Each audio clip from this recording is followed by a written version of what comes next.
మాధవీలత కొంతమంది పరిచారికలు వెంటరాగా గంధర్వ కన్యలతో పాటుగా దేవసభకు బయలుదేరింది.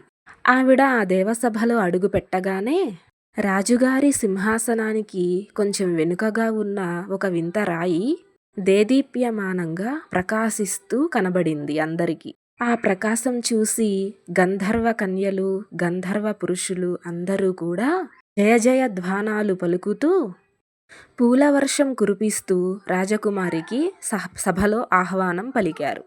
సభలోకి అడుగుపెట్టిన మాధవి సింహాసనంపై కూర్చున్న రాగవర్ధనుడిని చూసి క్షణం పాటు ఆనందాశ్చర్యాలకు లోనై వెంటనే తమాయించుకుని సభా మర్యాదను అనుసరించి ముందుగా రాజుగారికి, ఆ తర్వాత సభికులందరికీ, పెద్దలకు, గురువులకు నమస్కరించి తనకు కేటాయించిన ఒక ఉచితాసనం మీద కూర్చున్నది.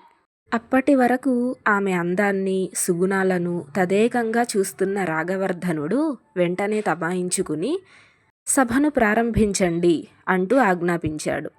సభలో కొన్ని సమస్యలను రాగవర్ధనుడి ముందుంచగా వాటికి పరిష్కారాలు తెలియజేసిన తర్వాత రాజుగారి ఆనందం కోసమని కొంతమంది నర్తకీమణులు తన నాట్యాలతో, గానాలతో అందరినీ మైమరిపించారు సభలో.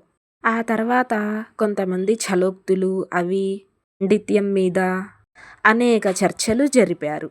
తర్వాత మరికొంతమంది భూలోకంలోని వింతలను, విశేషాలను వివరించారు. ఇంతలో రాజు వెనకగా వచ్చి ఏదో విషయాన్ని ఆయన చెవిలో రహస్యంగా చెప్పాడు.